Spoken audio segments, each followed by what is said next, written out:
In this first part, I'd like to ask you some questions about yourself. So, do you work or are you a student? Currently, I'm a college student majoring in English. Okay. And what do you like most about your studies? Well, English literature takes my fancy most.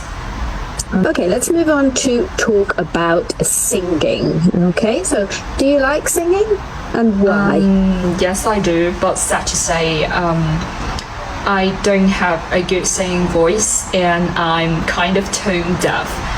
But that doesn't stop me from loving singing. I mean, it is a good way to relieve my stress and recharge my batteries. And who do you want to sing for? To be honest, I just want to sing for myself. Like I said, I don't have a good singing voice and my voice is monotone and I can't carry a tune. So basically, I would just sing for myself. Okay, let's talk now about birthdays. Do you think it's important to celebrate birthdays in China? I guess it depends on whether you have a good sense of ritual. I mean, if you do, then you will probably treasure that wonderful day of your life and try to spend some quality time with your friends and family. And whose birthday do you think is most important to celebrate in China? Personally, I believe that national heroes' birthdays are incredibly important. We commemorate their birthday as a sign to,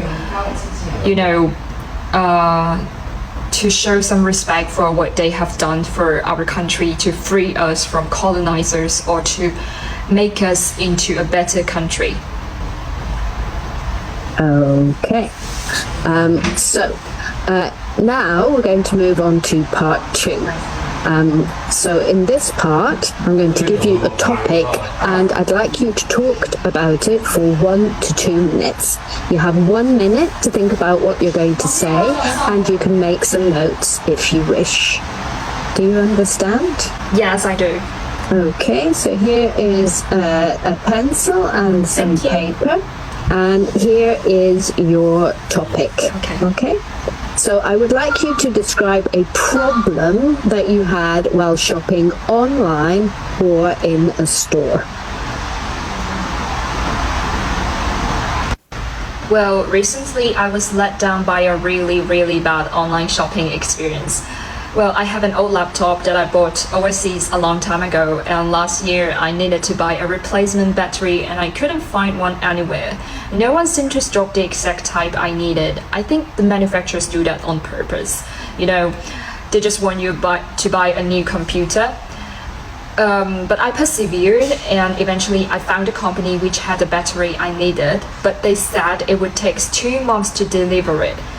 I didn't have many alternatives, so I went for it. Well, first of all, the ordering process was really tricky. The website was so clunky. It looked like it was made in the 1990s and hadn't been updated since. So then I spent about 6 weeks tracking my battery as it made its way around the world. It showed that it arrived in the country, but then it disappeared off the radar completely. I contacted the company and they had no idea what had happened and they sent me a refund. I was ready to just call it quits, but then last week I received a package from the same website.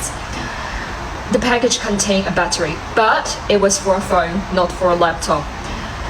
And it had my name and address and so on. Anyhow, I gave up on them. It was just too much hassle.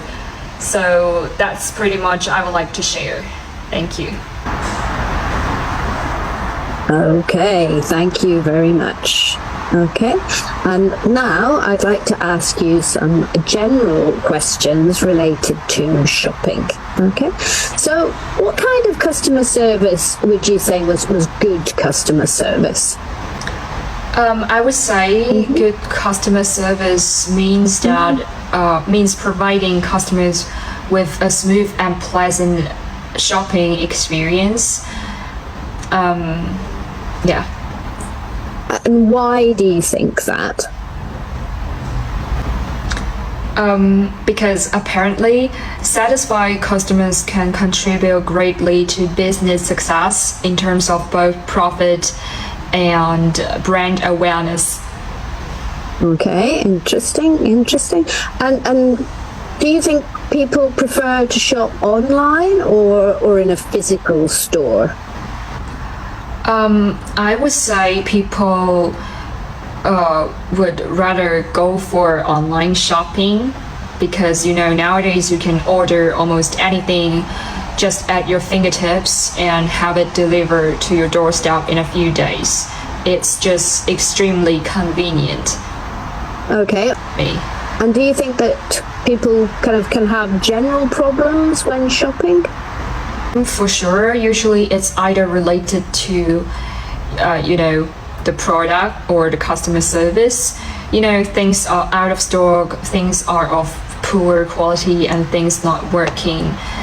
And when people pay, there may be payment issues, and after they buy it, they may not be satisfied with the product, and that's when after-sales customer service may go wrong.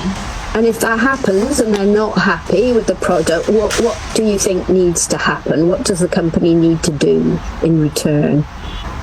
I would highly recommend the company to improve their customer service by asking the customer to provide negative feedback and suggestion, and by receiving the feedback and suggestion, the company can see how well their customer services performances are. Moreover, an alternative would be for the company to provide a suggestion box. Okay, thank you very much. That is the end of the speaking test.